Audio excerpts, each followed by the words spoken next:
Uh,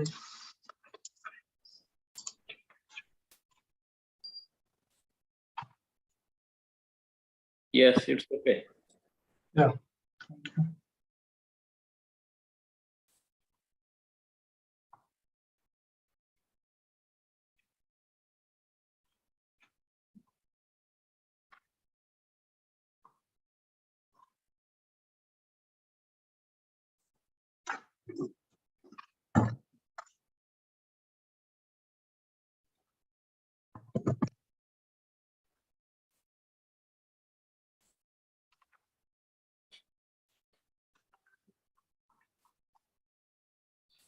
If I share it, I cannot see other things, so it would be difficult, you know.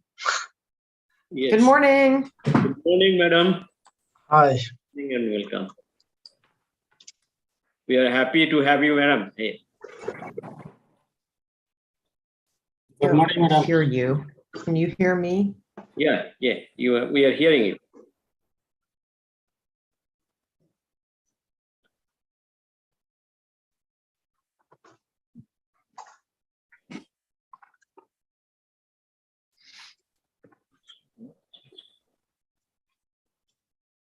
Hi. Hi.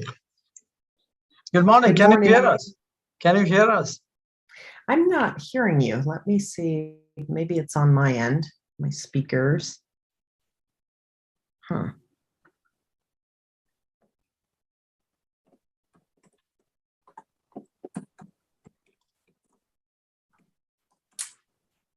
Okay, I think I should be hearing you.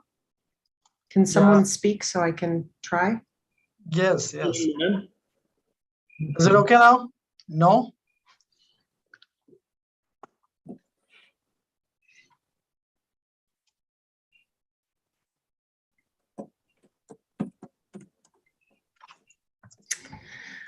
Okay, let's see. Speakers up.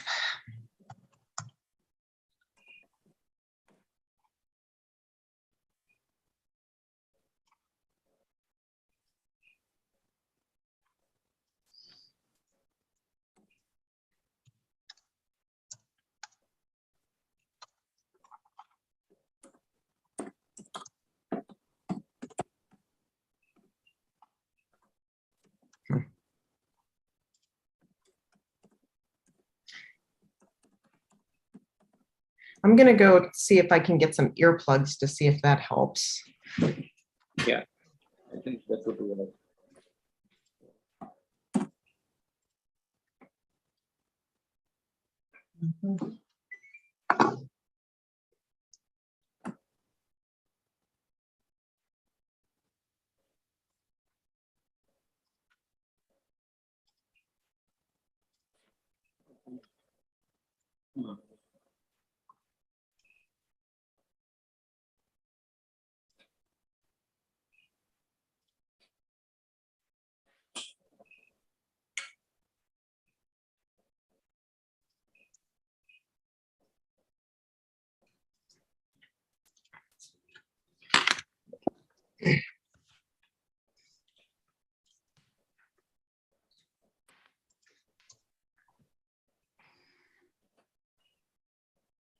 Okay.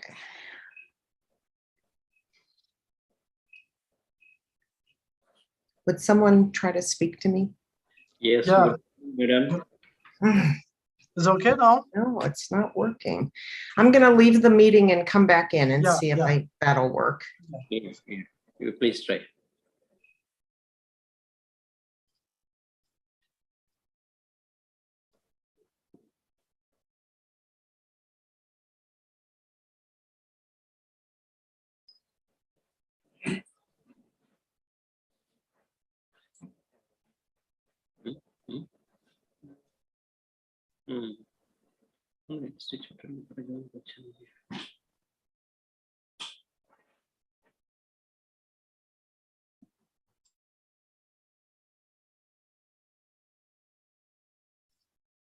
Good morning.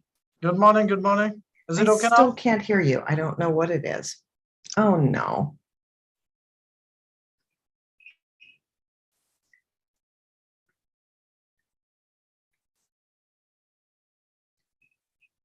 I don't see anything on my end that.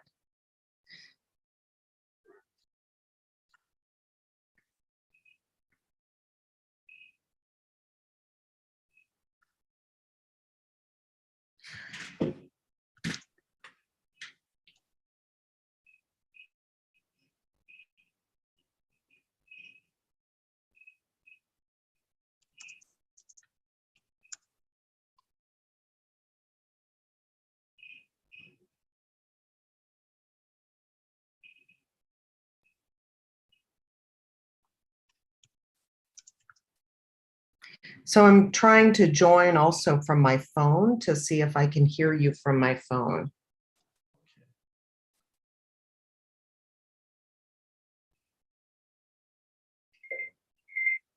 Hello? Hello? Is it okay now? I can hear you from my phone.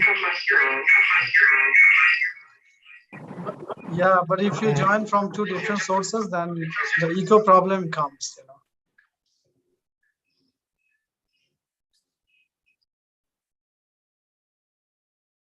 Okay, does that work? Yeah, yeah. Perfect. So I'm using my phone Yes.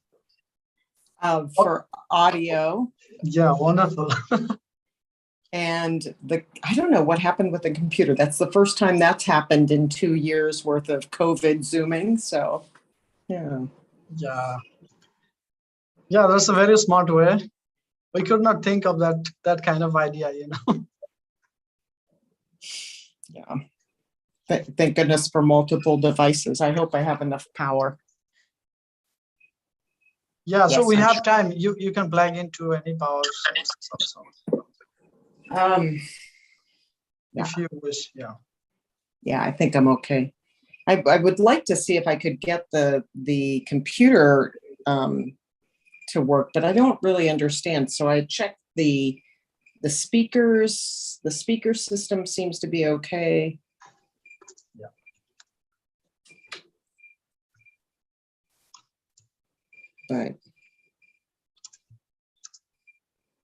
But the test speaker, well, it seems to be okay. Oh.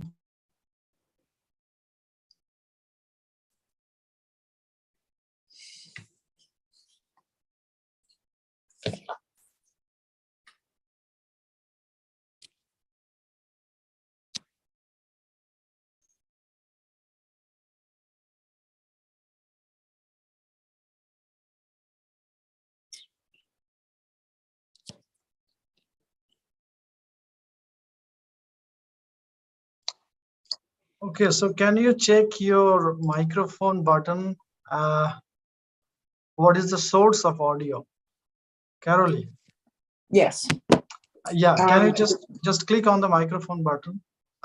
You know, Yeah, it says yes. The microphone is the built-in microphone. It says I okay. could try it the same as the system. Let me try that. Okay, same as system, yeah. Let me try that. Yes. Go ahead and speak to me. Maybe I can hear you now. Yeah, yeah. Is it okay now? Can you hear us? No? Not through my computer. Okay. I think it's absolutely okay. We can hear you very fine. So no problem. So your iPhone is also absolutely fine for us. I'm hoping. No, you have to unmute now. Yeah, for here.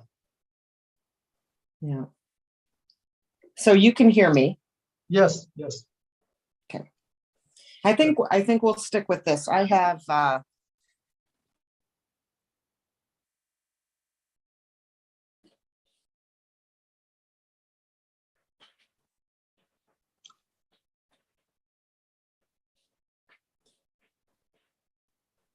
Yeah, but now your phone has been muted. So your phone has been muted. Yeah.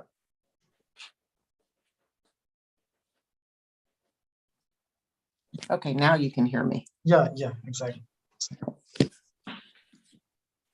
Right. Very good. Should we check the slides or do you need anything like that? Yes. Yeah, yeah. Please share your screen. Okay.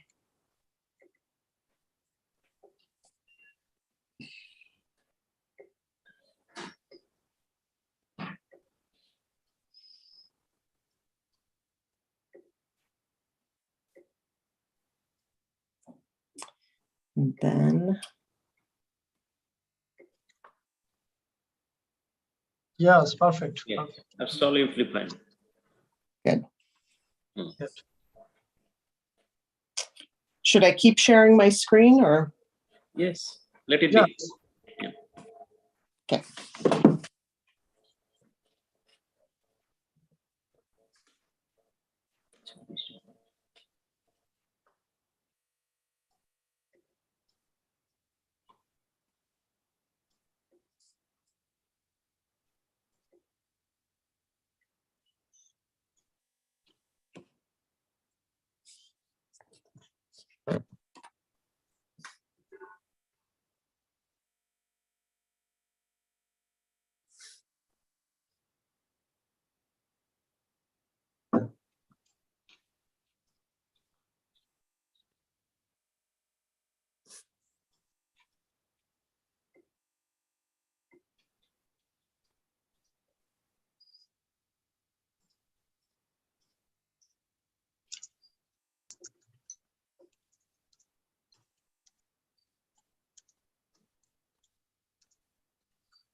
Yes, we'll be starting in a minute or so.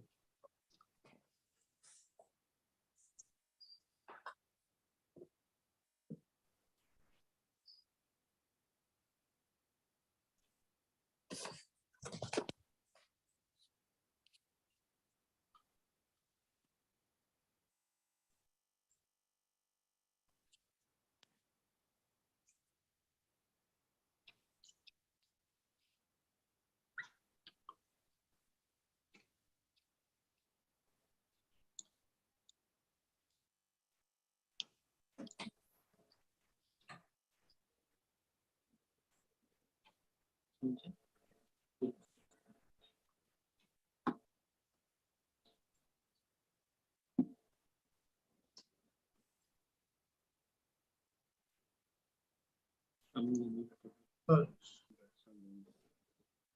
Yeah, should you start now? Is it 4 already? Yes, we can. Okay, great. Okay, good afternoon, everyone, and good morning, Carolee. Thank you for joining us. I know it's too early in the US.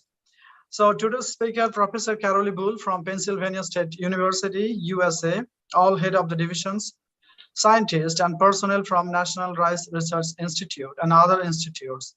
Ladies and gentlemen, a very good afternoon and warm welcome to all of you. And a very good morning to Professor Carolee. The local time, in Pennsylvania is 5:30 a.m. in the morning now. So we are extremely grateful to Carolee for accepting our invitation, despite we know that it is not so convenient timing at her location. And we assembled here to celebrate something very special to us: India's independence. Azadi Ka Amrit Mahotsav. Literally, it means the grand celebrations of India's independence. The Mahotsav is a series of events being organized by the government to commemorate the 75th anniversary of India's independence. It will be celebrated as a people's festival in the spirit of people's participation. The official journey of Azadi Ka Amrit Mahotsav started on 12th of March 2021, which starts a 75-week countdown to our 75th anniversary of independence, that is on 15th of August 2022. So, science and technology capabilities are fundamental for social and economic progress of a country, especially when it is developing. Therefore, Indian Council of Agricultural Research has taken up a people-intensive campaigns on dedicated weekly theme for each of the 75 weeks. Under the ICAR umbrella, NRRI is organizing this Azadi Ka Amrit Mahotsav lecture series, and we invite eminent speakers from around the world for this lecture series, and today is such an event. Today, we are lucky to have an eminent scientist, Professor Carolee Bull, who is currently serving as the head of the Department of Plant Pathology and Environmental Microbiology at Penn State, USA. She is also the inaugural director of the Penn State Microbiome Center. And during my Fulbright tenure at her department, I enjoyed her wonderful collegiality and continuous help. She is a great motivator, I must say, and we are lucky to have her with us to deliver this important lecture. So going directly to the main program, now I would like to request Dr. Sudhamay Mondal, Principal Scientist, Crop Protection Division, NRRI, to formally welcome the guest speaker and brief about the lecture series to the audience. Thank you, Dr. Kutub. Hello and welcome to our special talk by Professor Carolee T. Bull. This is the 6th lecture in the series of special talks being organized by ICAR National Rice Research Institute to celebrate 75th year of India's independence, fondly coined as Azadi Ka Amrit Mahotsav. The 5th lecture in the series, delivered by Dr. O.N. Singh, Vice Chancellor, Birsa Agricultural University, on intellectual property rights, retrospective and perspectives, was organized on 15th February 2022.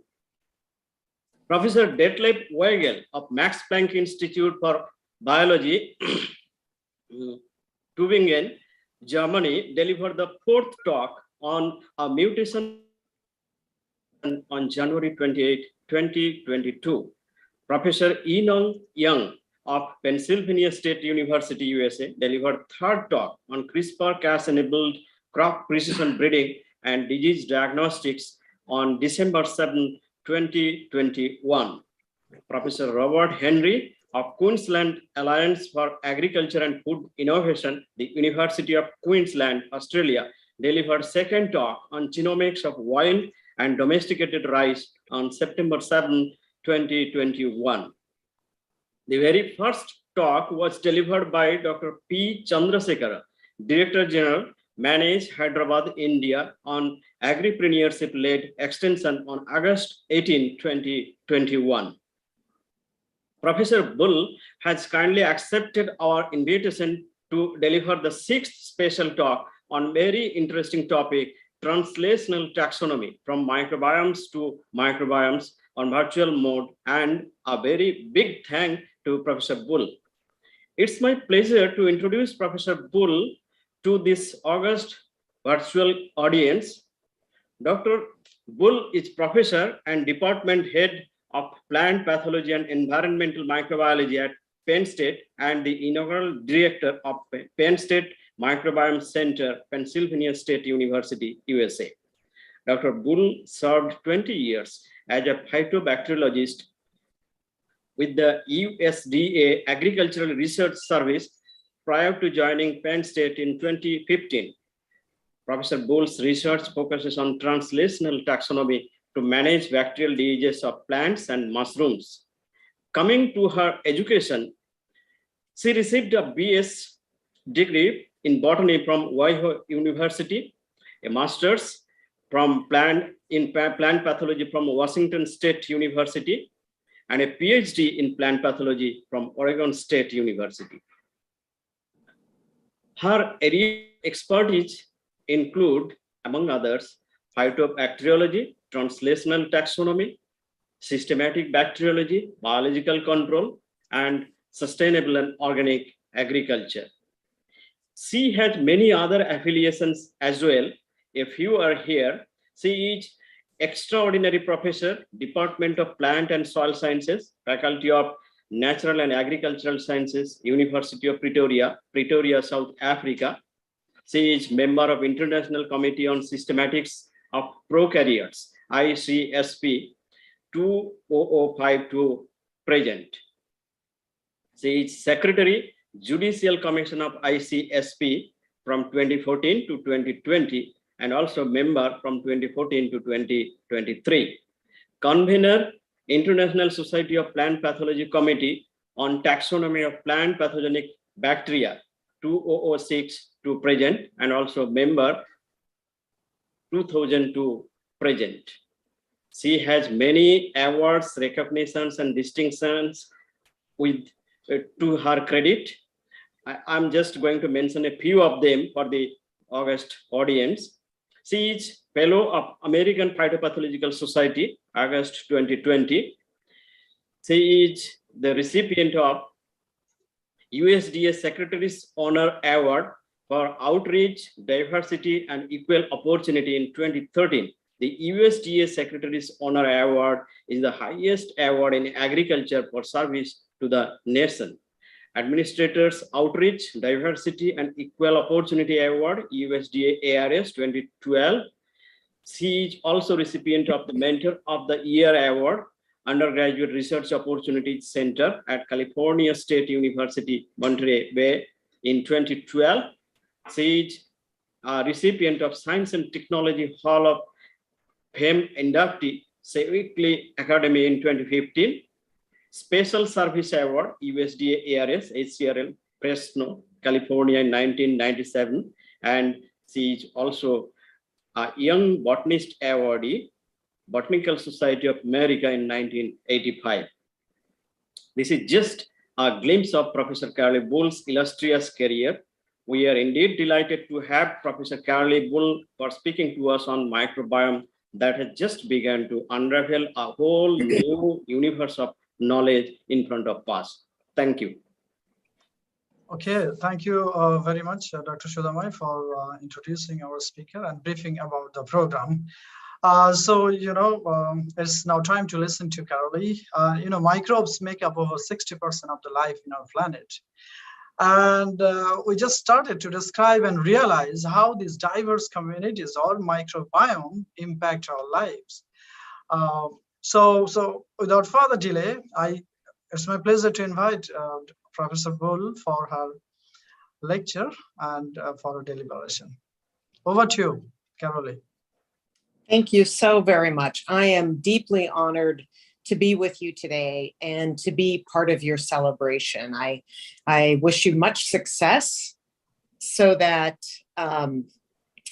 that you have continued success in your agricultural research as well as with your country.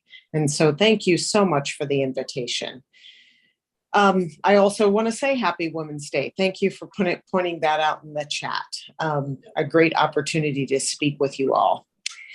So today I want to talk about the research that we're doing in our lab. And I want to show you that we are moving from working with individual microbes to looking at these microbes in microbiomes. The majority of the talk will be talking about the individual microbes, but I want to share with you how we're moving our phytopathological research into research that includes the entire microbiome.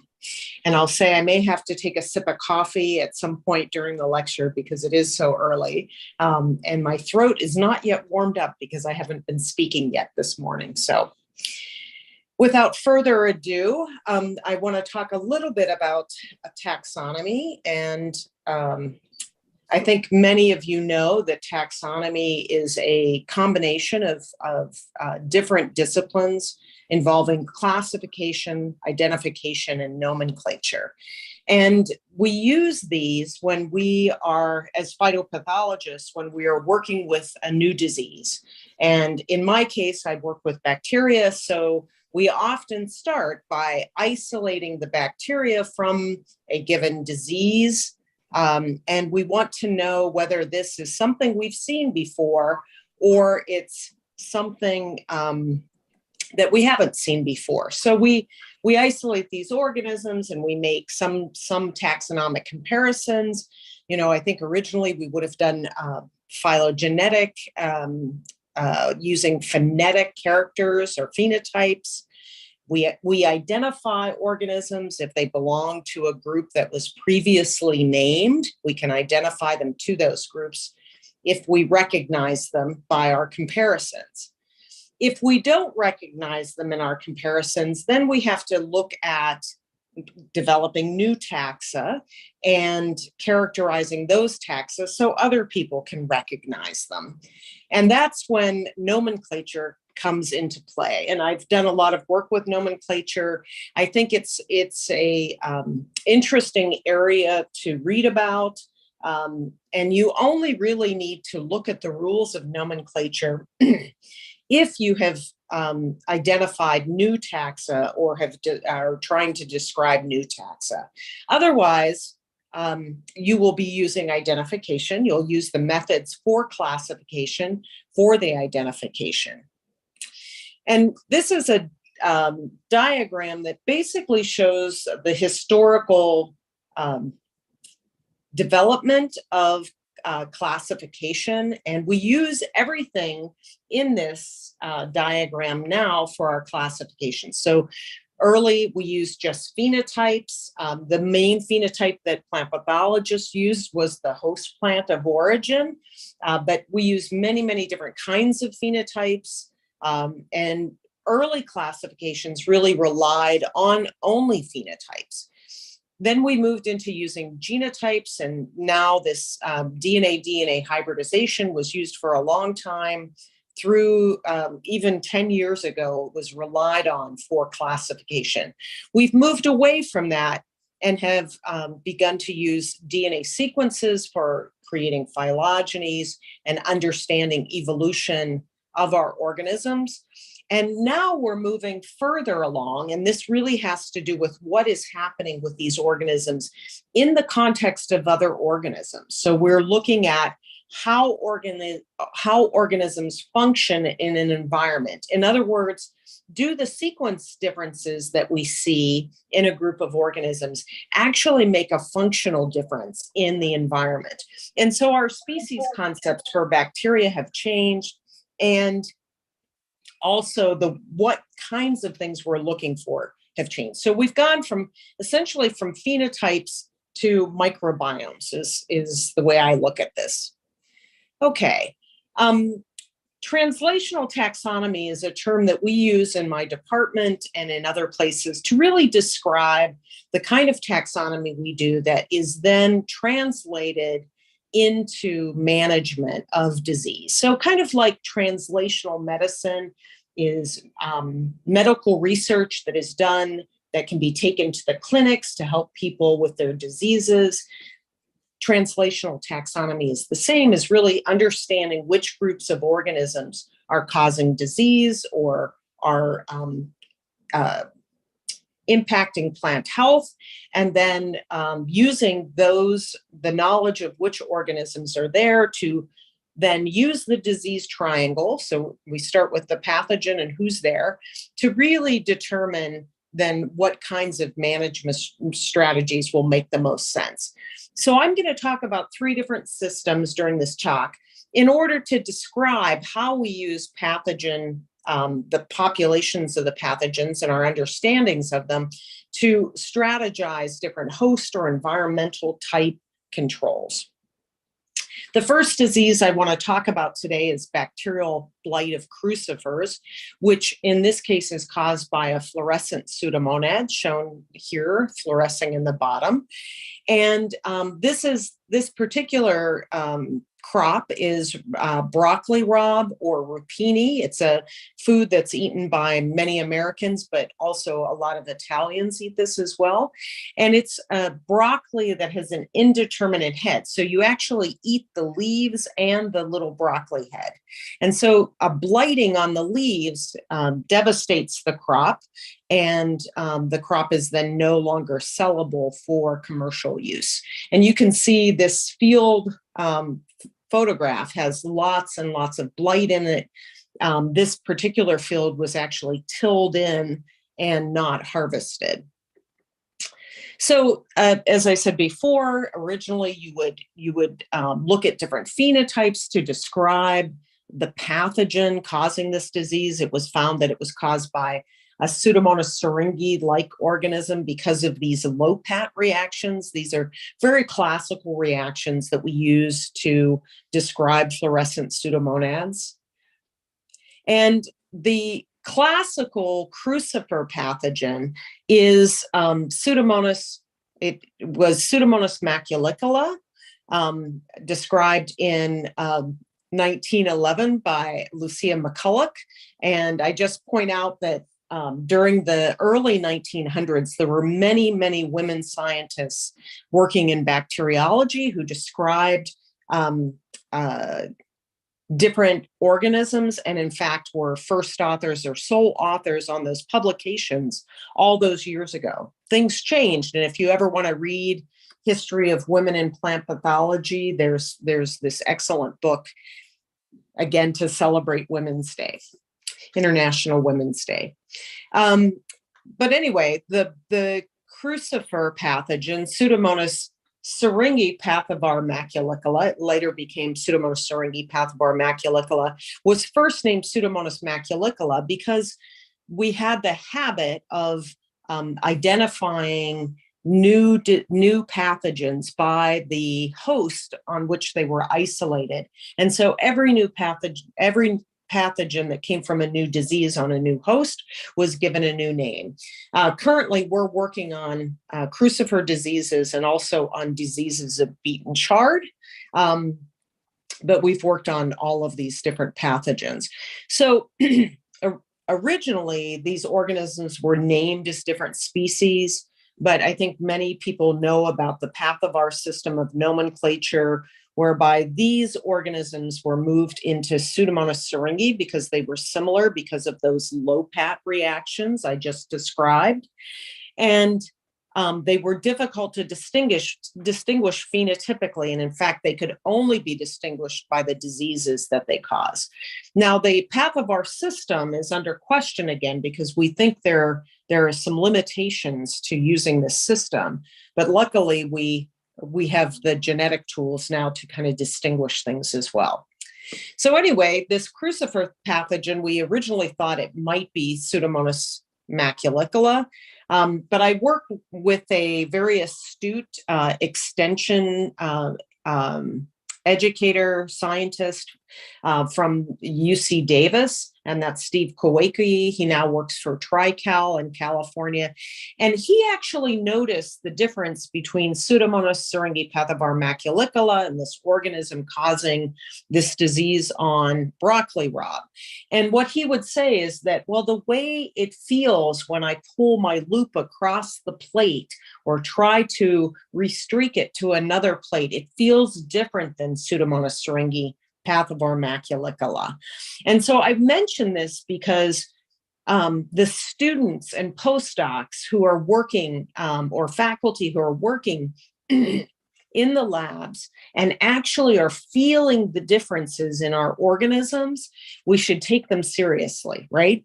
And so I want you just to be aware of the differences you're seeing, write them down, mention them to your to the people you're working with, because they really can make a difference.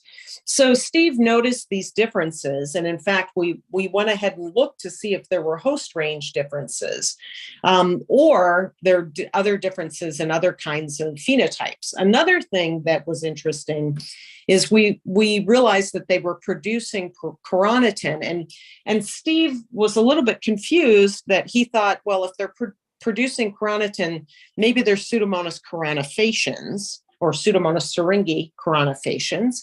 And however, these don't go together. Carnitine production doesn't go with Pseudomonas carnifaciens necessarily. It's produced by Pseudomonas syringae. But this kind of mistake as well led to some interesting discoveries. So recognizing that you see differences, even though they're subtle, and then sometimes mistakes are serendipitous. So we compared Pseudomonas carnifaciens with the organism that we were looking at as well by inoculating oat, which the Pseudomonas syringae pathovar carnifaciens pathogen causes disease on oat. A long story short, this organism we first named Pseudomonas syringae pathovar alicelensis for its ability to cause disease on broccoli rabe, as well as arugula, many other crucifers, whereas Pseudomonas syringae pathovar maculacola does not. It also causes symptoms on oats, and has been found in Japan on oats, in fact, and then Brussels sprouts and many other kinds of things. So they had some hosts in common, but other hosts were not in common. So we named them different pathivars.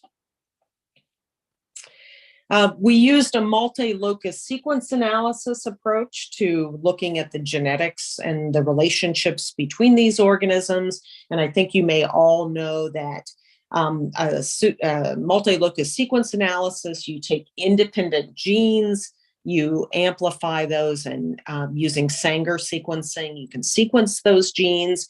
And then in the computer, in silico, you join those sequences together as if they're one gene. So these are small parts of 4 different genes, which allow you to look at the overall genome of the organism and not just the evolution of one gene. So we use this multi-locus sequence analysis then to describe not only this organism that we're working with, which is here labeled with Boole-Salinas numbers, but to describe all of the different pathivars of Pseudomonas syringae. Prior to this work, it was very difficult to for clinicians to be able to identify Pseudomonas syringae to pathivar, and partly because you had over 70 pathivars of Pseudomonas syringae. So which ones would you start with? Okay, you might start with a crucifer pathogen if you're working with crucifers, but if you don't know what pathogen, if there isn't another organism with the host that you're working with, where do you even begin? Well, now you can begin with an MLSA and compare it to the different, these are Genomos species that most of them have been described into species names now.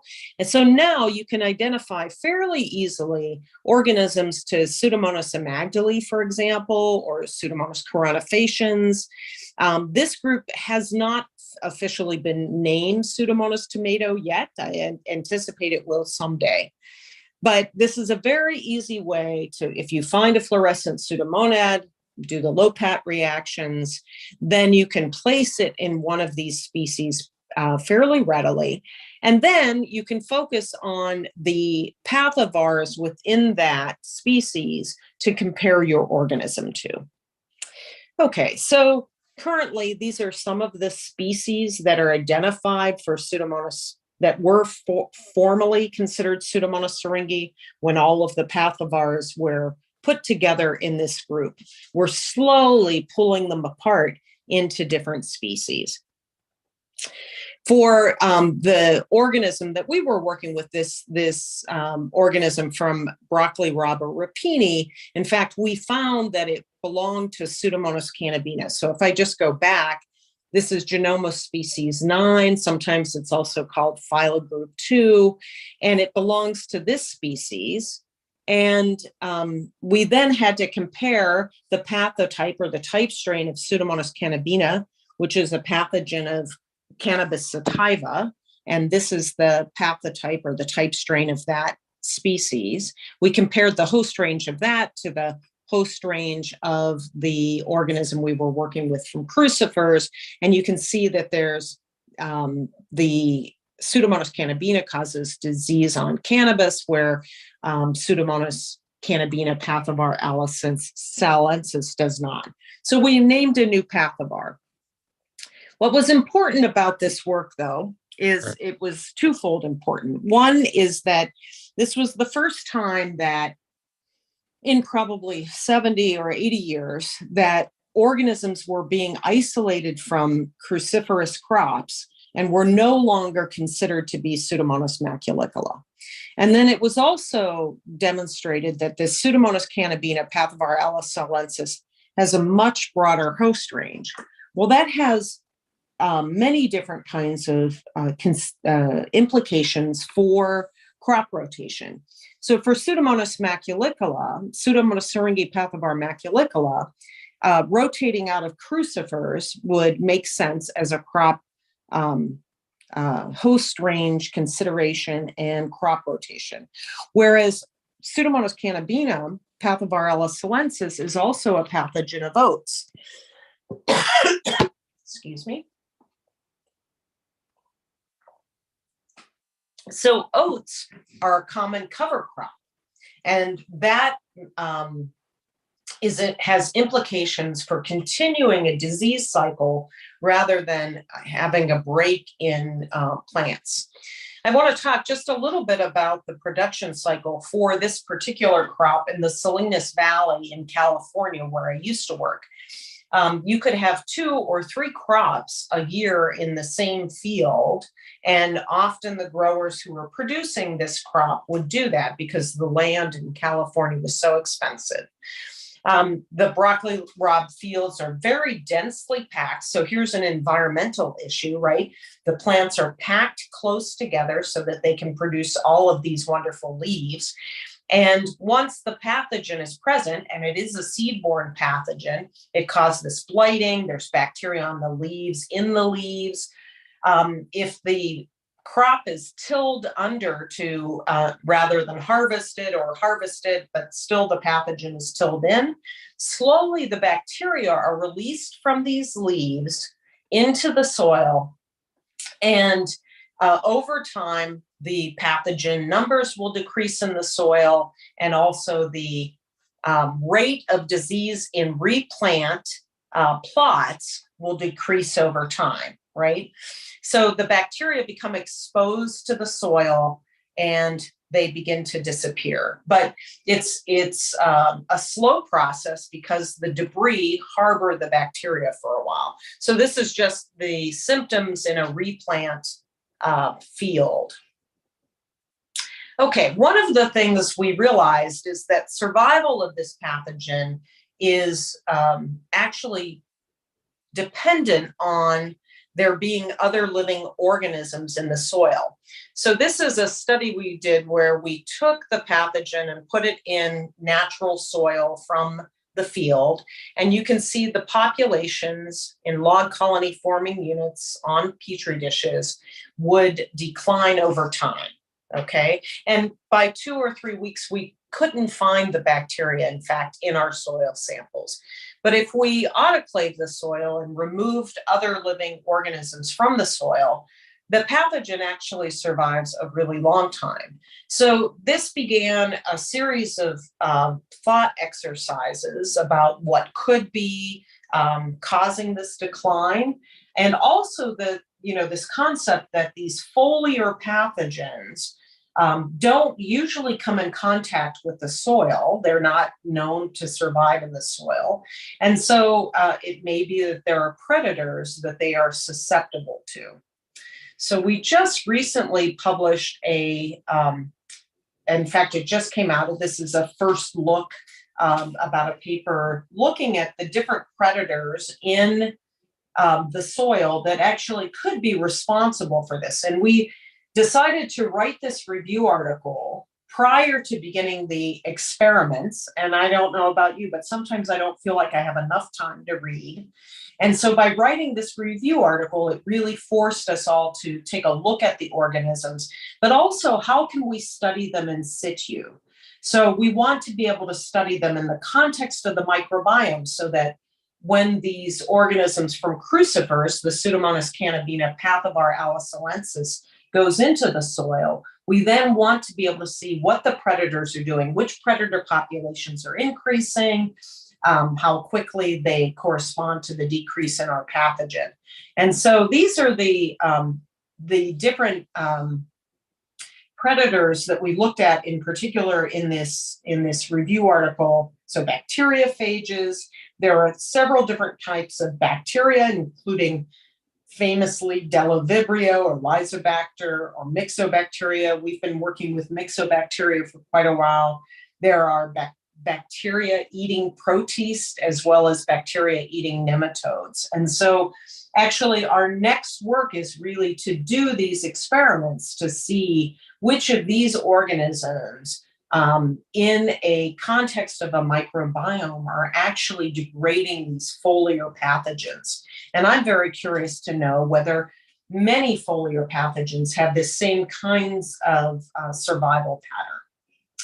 Okay, I'm going to switch gears now. So we talked a little bit about crop rotation. So how knowing which pathogen, whether it was Pseudomonas syringae pathovar maculicula or Pseudomonas cannabina pathovar allosalensis, knowing which pathogen it was and doing the taxonomic work to place those organisms all actually helped us devise crop rotation systems for the growers we worked with. But we also are now looking at what is happening in the soil that might lead to lower primary inoculum. So that'll be an interesting study. Now we're going to switch to looking at host resistance. And many of you know this, right? So looking at what pathogens are present and what their diversity is really helps us to deploy different genotypes. And I'm going to talk about a lettuce system. And again, I'll just say that I'm celebrating another woman scientist, Nellie Brown, who described one of my favorite pathogens. She originally named it Bacterium vidians in 1918. And this was the field that she found the pathogen in. And this is some symptoms of bacterial leaf spot on lettuce caused by that pathogen. Okay, this is a disease that is found worldwide on lettuce and lettuce growing areas everywhere. It is also a seed-borne pathogen, but it's sporadic. And so growers don't usually do management practices for this disease. And consequently, they'll get disease one year, won't get it another year. So resistance and host resistance makes a lot of sense for this pathogen because they're going to grow crop anyway, and they don't have to do extra treatments. And so we've been working with a set of plant breeders on this for quite a while to determine host resistance. Just something about the taxonomy. I think I said that Nellie Brown first described it as Bacterium vidians. Similar to the Pseudomonas, originally many pathogens within Xanthomonas were named because of the host crop that they came from. And there was that new host, new species cliche. But in 1980, at the same time that Pseudomonas syringae was inundated with other organisms, they were all put together because they couldn't be separated out phenotypically. The same thing happened in Xanthomonas, and many organisms that were previously individual species became pathivars of Xanthomonas campestris. And so the bacterial leaf spot pathogen became Xanthomonas campestris pathovar vidians. It was reclassified, except that the type strain for this pathogen became Xanthomonas accenopodis, but the type strain was not pathogenic. The pathogenic strains were illegitimately named Xanthomonas hortorum pathovar vidians, and that name was finally accepted by the community in 2020. Okay, I hear some feedback. So I'm hoping I'm still clear. Can you all hear me still? Give me a thumbs up if you can. Yeah, that's good. Great, thank you. Okay, so let's see. So we also did a MultiLocus sequence analysis of over 100 strains from all over the world of these organisms causing bacterial leaf spot on lettuce. And you see, we found 5 different genotypes using this MultiLocus sequence analysis approach. And they differed than the pathotype strains of other Xanthomonas hortorum strains. We also evaluated a number of different hosts for resistance to these pathogens. And we did this using spray inoculations and then later using injections. What I like to show this picture because this is showing us a resistant cultivar on the left and a susceptible cultivar on the right. And what I like about this picture is, these are spray inoculations with very high numbers of bacteria. These bacteria apparently were sucked into the hydathodes on this resistant cultivar. And this was our first indication that there may have been a hypersensitive reaction going on in this resistant variety. So you can see that these, you have localized cell death here. And so, in fact, we demonstrated that this is what it is. But I like it because it's a very clear demonstration of the bacteria getting into the hydathodes. And then this is a susceptible variety, and you can see this spreading wet disease. Okay. So we tested that hypothesis. Are we seeing a hypersensitive reaction? And in fact, this is that same variety, little gem. And you can see, you can already start to see the papery look of this 24, 48, and 72 hours after injection. So this is rapid localized cell death as compared to no reaction initially, and then this water soaking that would lead to disease afterwards. So this was our first indication that we may have something interesting to look here at resistance in little gem. So in fact, we found that there were 3 different genotypes that all produce this hypersensitive reaction in little gem, while these other genotypes were causing disease, right? So they're compatible versus incompatible reactions. And I have to say, these photographs are representative. They're not actual photographs, right? Rather than putting HR and compatible, I just like the look of the photographs. So realize that these aren't the actual reactions for each of these.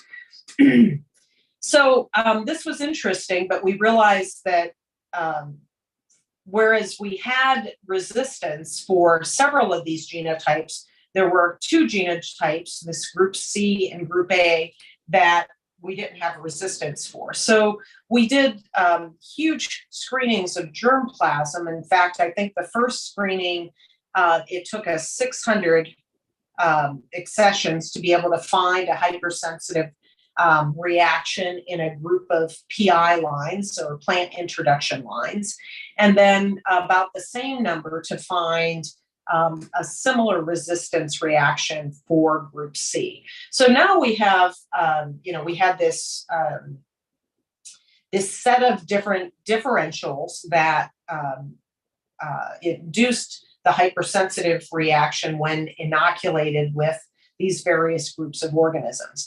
And this is when I moved to Penn State, and I had a very talented PhD student start to work with us. So this is just another picture of these differentials with the second group of organisms, group A, and this is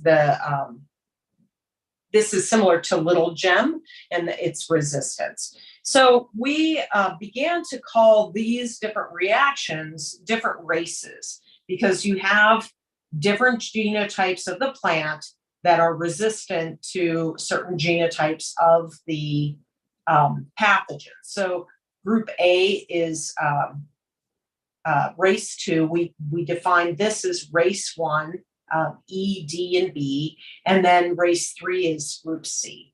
Okay, so those are our different races. And in fact, Emma Rosenthal, who's a PhD student finishing up in my lab, really did a good job of defining the different reactions across the board for these. And in fact, originally we thought race 1 might have been this group B would have been compatible reaction on this Armenian variety. In fact, it's a hypersensitive reaction. Well, she's done an amazing job at doing comparative genomics for these different races and identifying effector genes that are at least thought to be responsible for this gene-for-gene interaction in the Lactuca cereola ARM09161101 through these comparative genomic interactions. You know, our next step is to really look at these organisms now in the context of the seed, because we can identify them. She's used these now to identify sequences that will define and allow us to detect race 1 and race 3 pathogens in seed samples. And so that's what she's working on now. But if you'd like to read this paper, she just published this in Frontiers of Microbiology.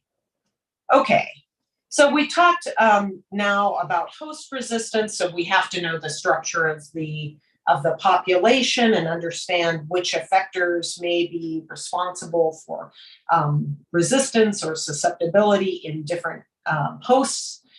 We're going to change gears a little bit, and I'm going to talk a little bit about biological control. And I'm putting biological control in the environment because sometimes the biological control agents are part of the environment. So like our predators were in the first story, or let's see, the context of the microbiome may be used to actually build those organisms that inhibit the pathogens of interest. And so we're going to talk a little bit then about environment, but these other biologicals. I'm switching gears completely. Now I want to talk about bacterial diseases of mushrooms. And these diseases, the disease that we'll talk about is bacterial blotch on mushrooms.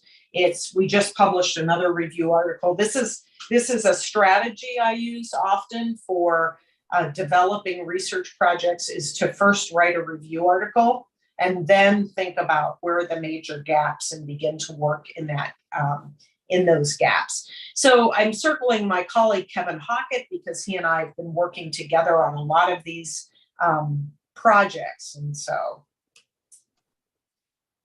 this bacterial blotch in mushrooms, mushrooms are a really important protein source for a lot of people throughout the world. And in fact, Penn State is well known for mushroom production.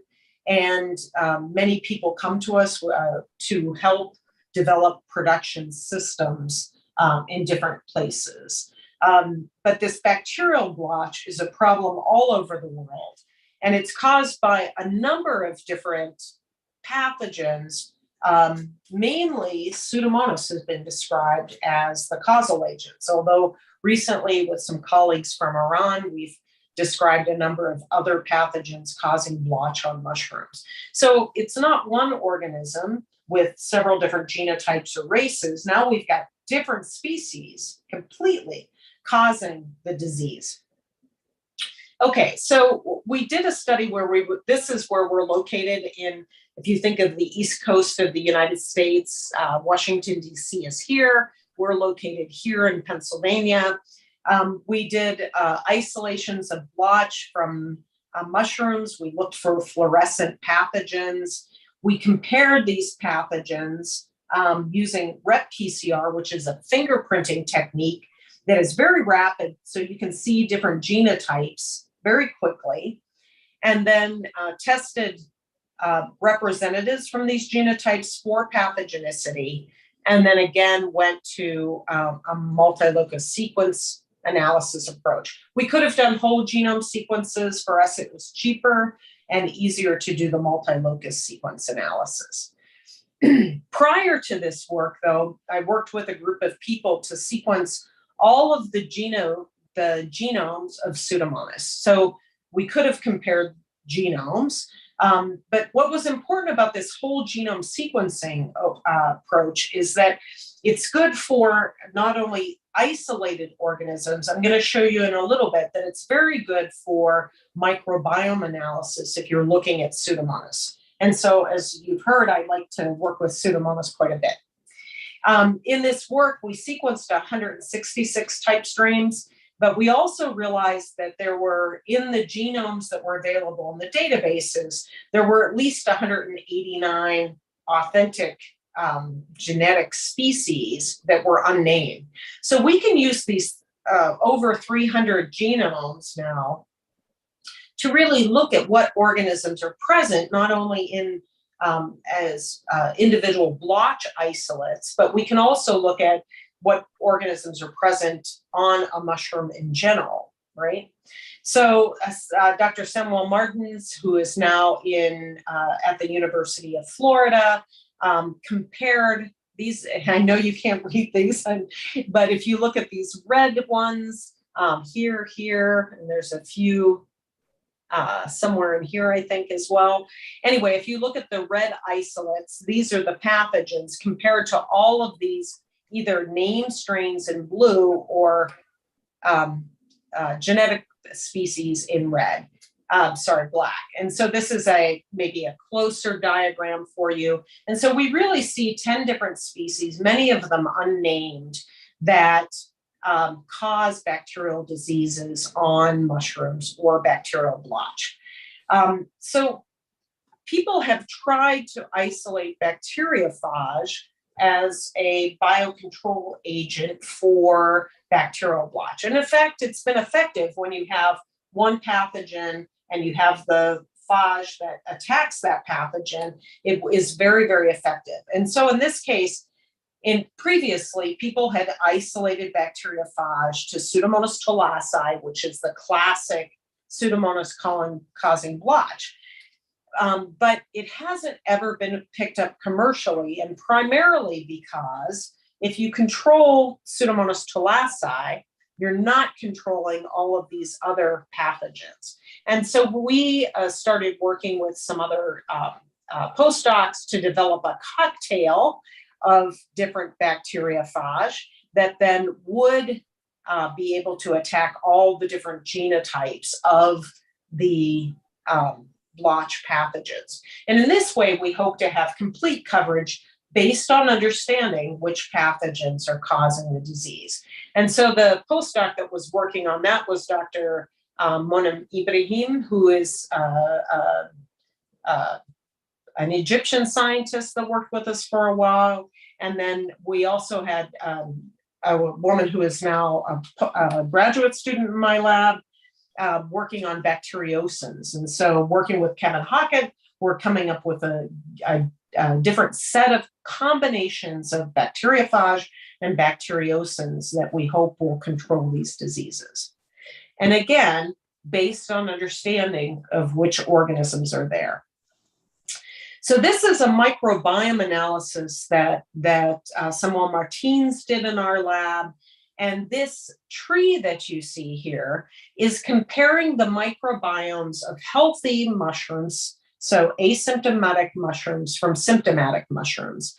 And if you look at the scale here, if it's green, what that means is that these nodes that are green are more represented in the healthy mushrooms versus the nodes that are brown, which are highly represented in the diseased mushrooms. Well, what's interesting to me is that this is Pseudomonas here. And Pseudomonas is actually overrepresented, a little bit overrepresented in the healthy mushrooms as opposed to the diseased mushrooms. So that means there are Pseudomonads that are present that are on the healthy mushrooms that may be involved in keeping them healthy, or some of these others, there are a couple of different dark brown nodes here. These organisms may actually exacerbate the disease.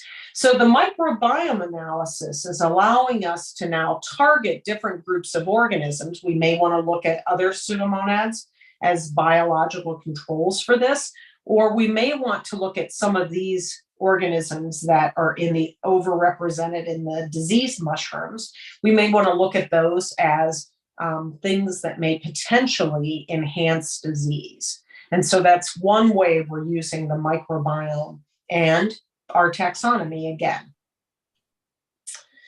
Okay, one of the things that you can do with the microbiome analysis, if you look at the analysis like this, you see a node here for Pseudomonas, but in fact, if you're using amplicon sequencing of the 16S gene, you can't really define the organisms very well by just using the 16S gene in this kind of binning and analysis. But what you can do is you can take out the exact sequences, and because we have the sequences of all of the strains that we sequenced in the whole genome sequence, we can actually compare the exact sequences and look at these these sequences to see whether or not we're actually finding sequences that we've already identified as being related to pathogens. So for example, here you have a group of organisms. These are all exact sequence variants from the microbiome analysis. These are isolates that we isolated and demonstrated are pathogens. They're in a similar clade, and so they're somewhat related. We have other organisms that could be really quite closely related. These are even more closely related here, where you're finding these are from the microbiome analysis, and this is from the isolation demonstration of pathogenicity. So that's another way to use some of these. Here's Pseudomonas agaricide, a known pathogen, the same thing. Okay. When you're looking at, you have two different approaches that you can use for doing microbiome analyses, right? You can do a amplicon sequencing approach, which is what this is. So you sequence the small fraction of the 16S gene and then compare it to known samples. Or you can do shotgun metagenomic sequencing, which means you're sequencing all of the DNA in a particular sample, right? And for this work, I'm going to talk a little bit about the work of Raymond Garcia Rodriguez, another postdoc in my lab now, who is working on seed-borne diseases of cucurbits and chenopods. And so you do the same thing. You extract the DNA, you sequence the DNA without amplification, and so you get lots of fragments. I've heard Enon Yang refer to this as like chopping up different pieces of a book, and then you have to assemble those books back into sentences within a given book, and it's very difficult to do without a reference. So often there are reference strains, and these are the whole genomes that are present in different libraries that you can use as reference strains. And then once you think you have these assembled, then you can do the comparisons and actually look at metabolites and taxonomy and things like that. Well, this whole genome sequencing that we did for the Pseudomonas and those over 300 different species, Ray Garcia Rodriguez is now using this as the reference to go ahead and form these assemblies of metagenomes. And this is a very powerful tool, especially for Pseudomonas, because now we can use these tables of reference strains to query and bin different Pseudomonas into different groups. So I'm hoping that this will be finished this year so that we can share it with others to use. And this is the project that he's working on. It's just another project we're working on, where we're working with Pseudomonas syringae on cucurbits like watermelon and squash, as well as beets and chard. Okay, I think I've shared with you now that we use pathogen diversity, the taxonomy, and understanding of which organisms are in a pathosystem to really design and think about different types of biological control agents. And that is what we consider bacterial taxonomy. And I'll love to take questions on that. But because we're here together and I happen to be the head of a department, I do want to share something with you about my department, which I'm so happy that Dr. Kudbutin was with us visiting, and we would invite others to come and visit. So we have 24 or 25 different faculty. It's changing because we're recruiting currently. Often we have 10 to 12 postdocs and staff. Right now we have 44 graduate students in our department. We're located in a number of different centers. And what I'd like to say is that our department itself, we're located in a fairly old building. We think of it as nostalgic or classic. And but there are many, many facilities throughout Penn State that are shared facilities. And for example, we have this Titan Krios Cryo-EM, which is an amazing tool to use, as well as, you know, a world-renowned microbiome center. We have really important culture collections. And in fact, we have a mushroom spawn collection, and multiple graduate programs, and as I said, great shared facilities. This is a picture of our mushroom research center, for example. And so I think it's a wonderful place to do a sabbatical, and I'm hoping that we'll see some of you there. Just to give you an idea, these are the 4 areas of research that have really made the name for our department. You know, we're world renowned for mushroom science and technology.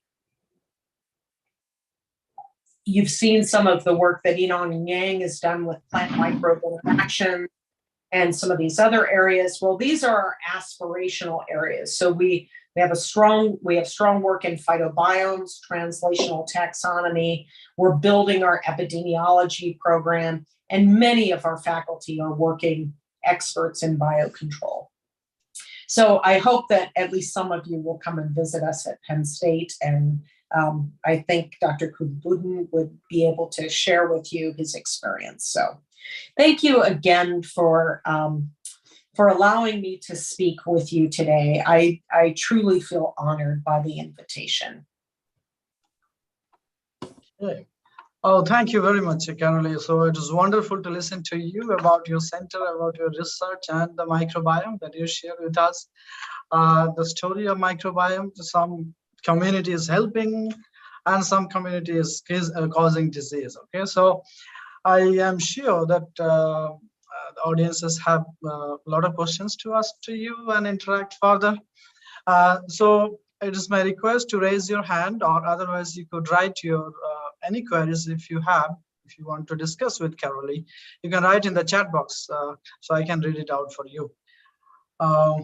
Okay, so I think meanwhile they are typing their message for you. I have a few questions to start with. So yeah, you know, this is just to know if you have progressed to identify any Pseudomonas that is helping mushroom to keep them healthy, you know, that are helping mushroom to fight bacterial blotch. So any specific species or a strain or a group of a strain maybe. Yeah, so that was some work of your colleague Samuel Martins, right? Yeah. He did some of this work. And so we do have some strains that produce bacteriocins. Bacteriocins are small proteins that are antibiotic in nature toward organisms that are similar to each other. So we do have organisms that are producing bacteriocins that do inhibit other organisms, and so they potentially could be used in some manner. One of the things that's known about Pseudomonas in mushroom production, I'll just say it's not well known, you know, inhibition of the pathogens. What's well known is that Pseudomonas, fluorescent Pseudomonas in particular, are really important for the development of the fruiting body itself. So, for example, there's a Pseudomonas putida that has been isolated, which they've demonstrated it degrades toxins produced by the mushroom, so Agaricus bisporus, that prevents the mushroom from growing the mushroom cap in close proximity. Okay, so when that toxin is degraded, the mushrooms can grow together, so we can pick them really close together. When the Pseudomonas is not present, the mushrooms grow farther apart, so you get less yield per location. This is actually another project I haven't even talked about that Kevin Hockett, John Pecky, and I are working on. We're looking at the developmental microbiome of the mushroom system to see which organisms are really involved in this mushroom fruiting body formation. Okay, thank you. So I have another question for you. So as you have a lot of experience on bacterial taxonomy, so you said that multi-locus sequence analysis is obviously better than single locus sequence analysis. So for identifying a new species, what do you suggest? How many locus we should at least include to get a good picture to identify a microbe? Yeah, that really depends on the genus. So for some, 12 will be needed, for others 4. For Pseudomonas, 4 appears to be really quite good. There are a number of publications, and we verified it with our own work, that you really can get separation of the different species using those 4 loci. And it depends which loci, right? And for other species, you might want to use many more. I would say for new species identification, it's required anyway that you do whole genome sequence analysis. So for new classifications, you can use multi-locus sequence analysis for, like, as I was saying, putting it into the right species and then drilling down into pathobar. You have to do pathogenicity studies, right? But so there's different uses for multi-locus sequence analysis versus whole genome sequence analysis. But if you're really proposing a new organism, you're going to do whole genome sequence analysis because that reference genome has to be made available. I'll just say, I don't think I've changed any of my paperwork, but as of January of this year, I'm no longer the convener for the ISPP committee on the taxonomy of plant pathogenic bacteria. That's now Marion Lasso from INRA, France, and Teresa Coutinho is the vice convener for that. So they replaced me with 2 people. I like that. And but I'm still working with the committee, so I have to change all of my affiliations to represent that. Yeah, well, thank you for your service to ISPP, long service. Mm-hmm. Okay, so there is a question from Dr. Shulamai Mandals, and he asked that, as you know, a microbiome is the structure and function of the complete microbial community and its environment. How the beneficial members of the microbiome and plant immune system reach a functional detente? Well, there's a good question. And I think that's going to be the topic of many, many papers to come, right?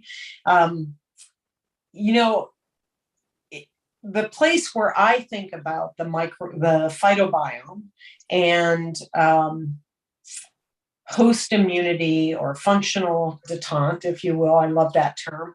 The place where I think about it the most is in the seed and the seedling, right? When I think about an established plant, I think about it a little bit differently. But in that early stages of plant growth, where the pathogen can either multiply to a number that it might enter the plant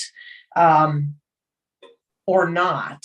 That's where I think about the microbiome and the host defenses, and they're different, right, in a seedling than they are in some seedlings versus some mature plants.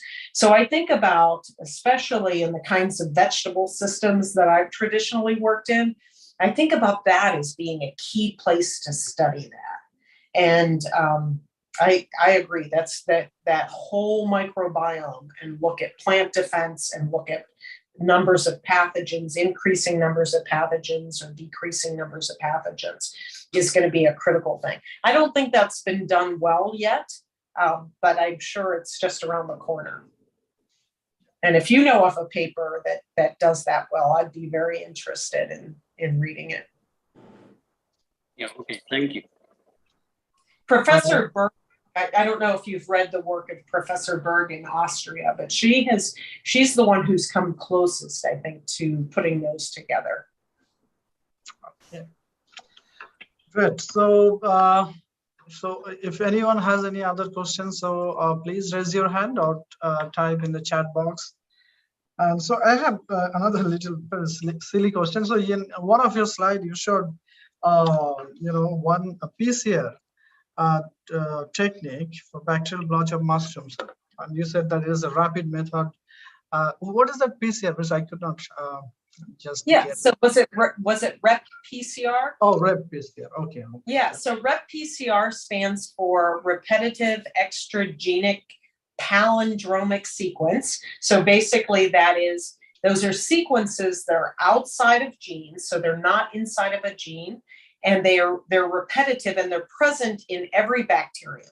Okay, they're even present in chloroplasts. Okay, yeah. So they're present in every bacterium, and there's a number of different ones. We tend to use the one called box. Well, these are repetitive, but they're palindromic, which means they're the same going forward as backwards, right? And so when you create primers to these, what is amplified are the sequences in between the different sequences around the bacterium.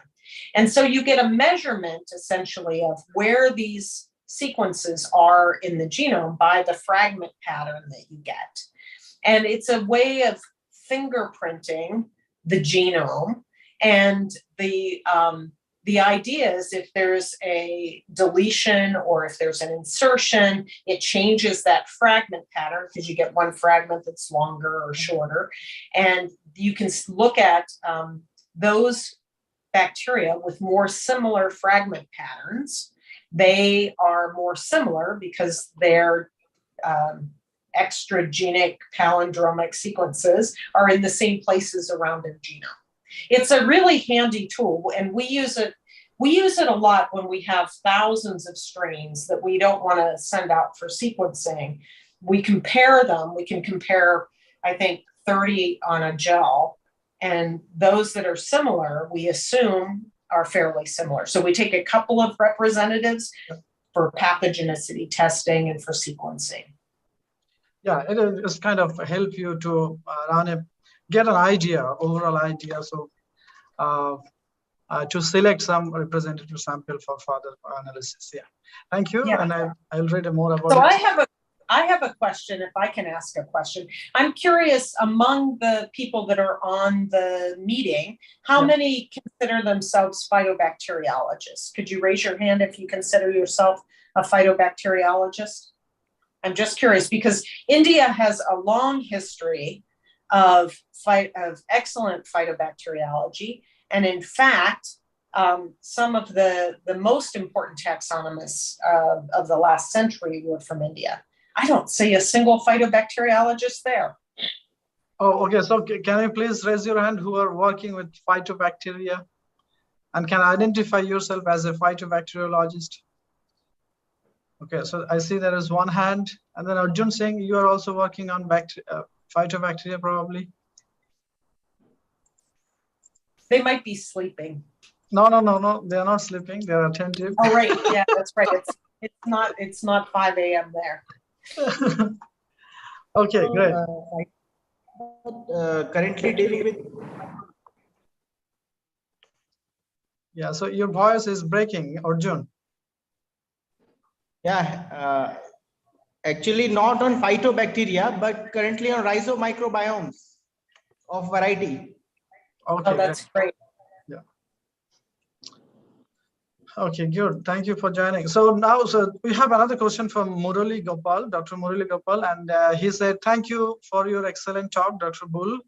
As you have done quite a good lot of work with Pseudomonas, have you looked at Pseudomonas aeruginosa and its role as PGPR?" I have not.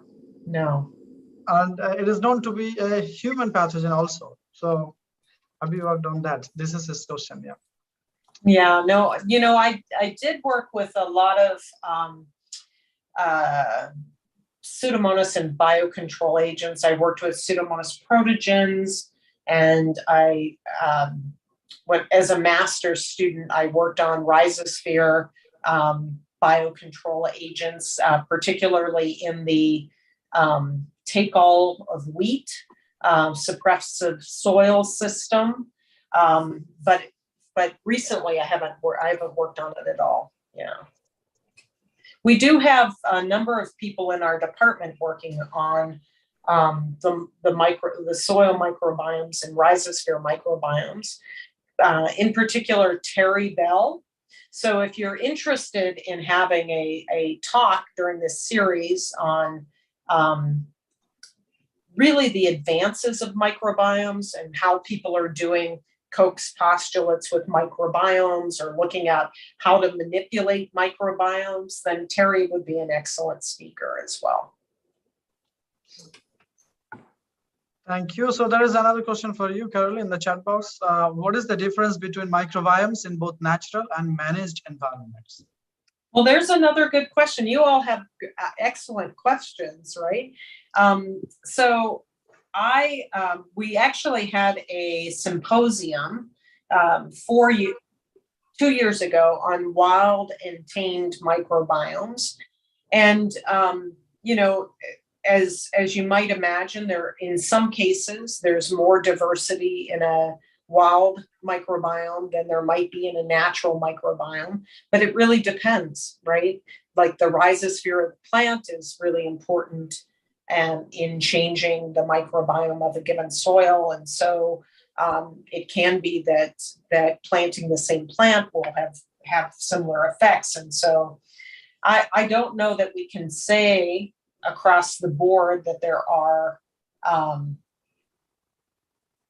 that there are differences that are unique to just being wild or managed or tamed, so to speak.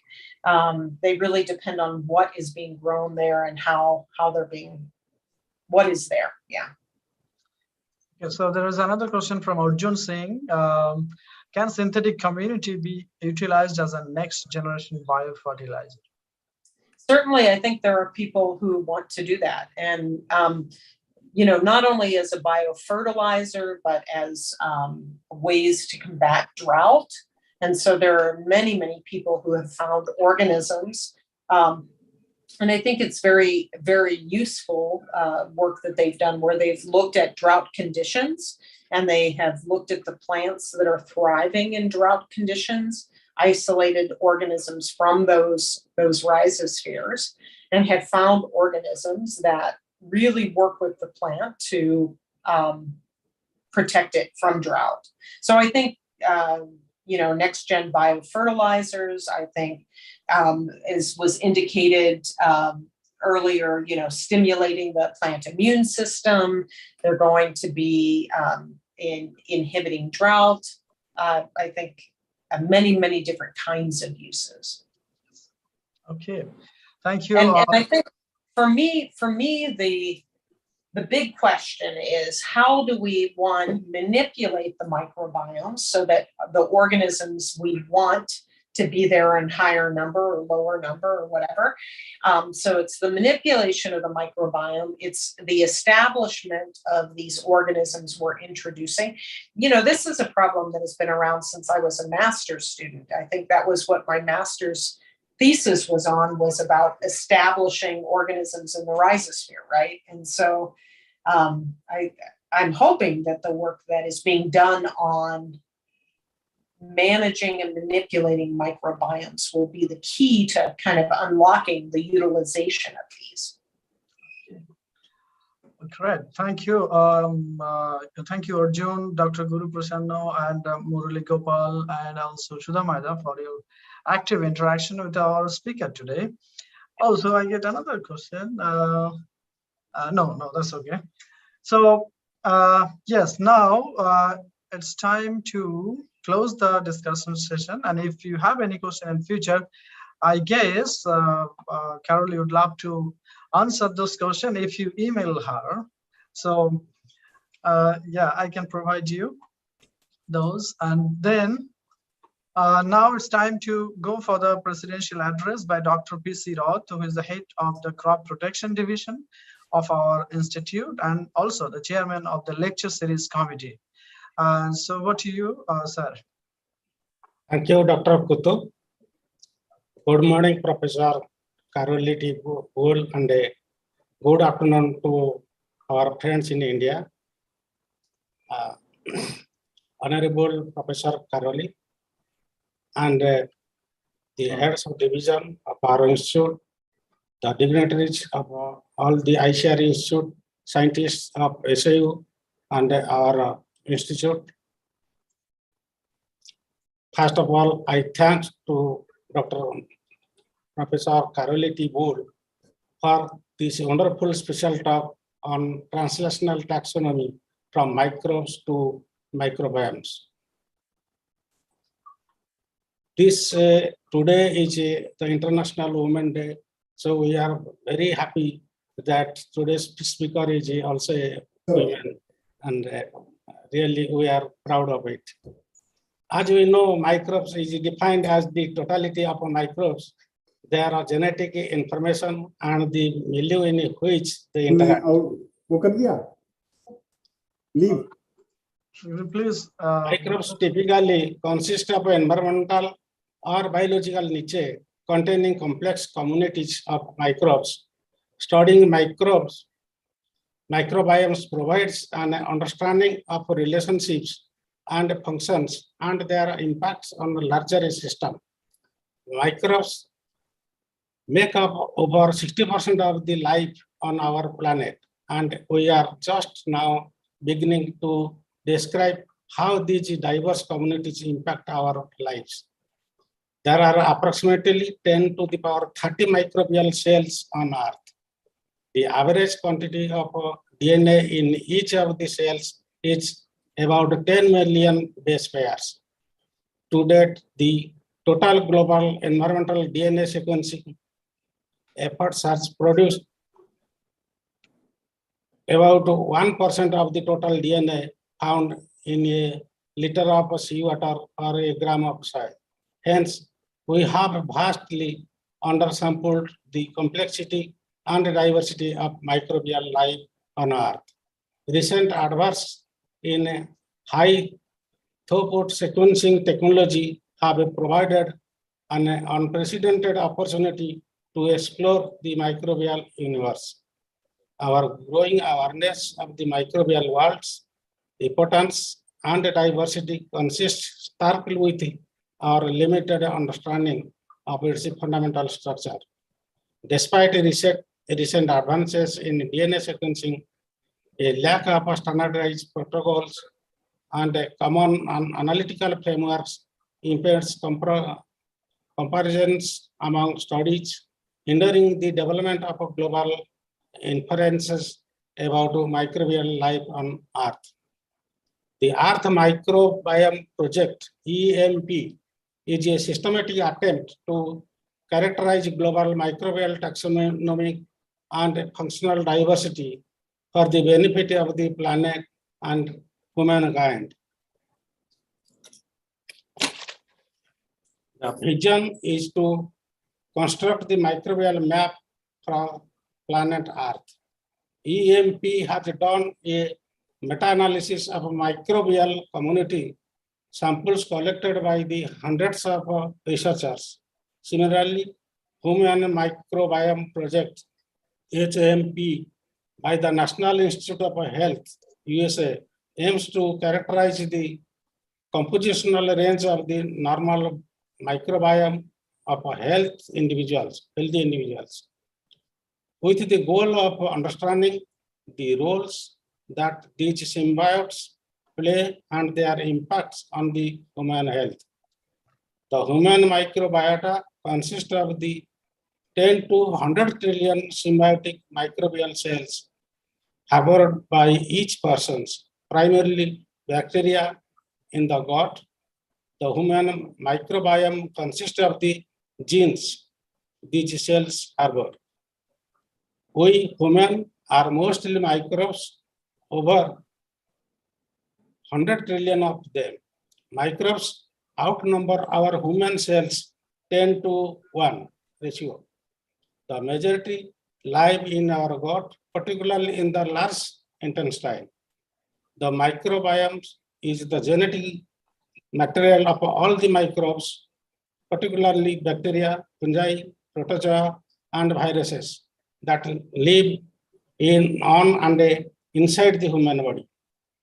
The number of genes in all the microbes in one person's microbiome is 200 times the number of genes in the human genomes. The microbiome may weigh as much as 5 pounds. Professor Carolee, in her lecture, explains the taxonomy, how the taxonomy helps for management of plant disease, which deals with the classification, identification, and nomenclatures, particularly through phenotyping, genotyping, and sequencing. The translational taxonomy applied to disease control, mostly the biological control, cultural control, crop rotation, seed treatment, like this. She emphasizes the how the biotic factor reduces the survival of pathogens. Like she explained the management of Pseudomonas species, plant disease management, mushroom science and technology, and plant microbe interaction in our lecture.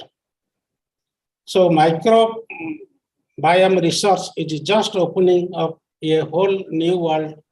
I hope today's talk on translational taxonomy from microbiomes to microbiomes is both enriching and inspiring for our scientific community. And I thank Dr. Carolee Bull for her wonderful talk today. Thank you. Thank you, sir. So yeah, thank you for those statistics. So I love those statistics and nicely summarizing the talk of Carolee. So we are almost at the end of this program. Carolee, you have to bear with us for a few more minutes. So it's an honor to offer a formal vote of thanks to conclude today's special talk on translational taxonomy from microbiomes to microbiomes by Professor Carolee Bull. And we extend our deep gratitude to Professor Bull for accepting our invitation and taking time out from her early morning schedule.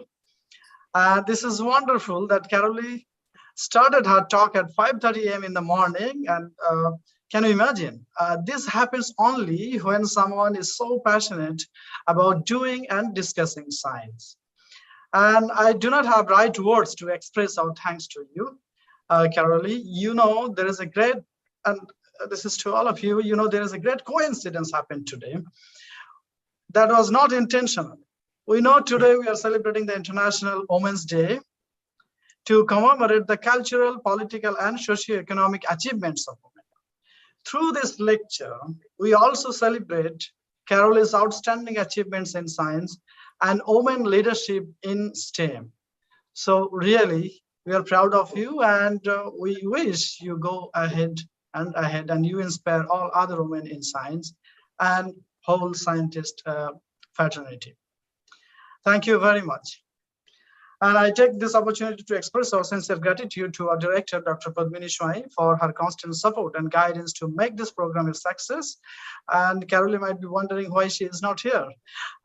Because, although she could not join this meeting as she is delivering a Women's Day lecture to a nearby institute. So she could not deny that invitation. So she sends her wishes to you, Carolee. And I'm also grateful to Dr. P.C. Roth, Principal Scientist and Chairman of the Organizing Committee of the lecture series at NRRI, for planning and coordinating the activities. And I express my thanks to Dr. Sudhamay Mondal, who is the Member Secretary of this program committee, for meticulously planning with members and inviting great speakers in this series. And today is one of the evidence of that. We also express thanks to all members of the committee. I thank all of the head of the divisions, all scientific and administrative staffs, and students of NRRI for providing necessary support and attending the events. I also see many scientists and students from other institutes and industry have joined us for this lecture.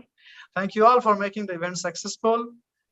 So this is all about. Thank you very much. So should we end here? Yes, I think we should draw a curtain here. And we profusely thank Carolee for your valuable time and wonderful lecture. Thank you all very much. I'm deeply honored. Thank you. Okay, so we end here. See you again next time. Maybe in India. Yeah, physically. Yeah. You're welcome. Or at Penn State. Yeah, who knows? Okay, thank you very much.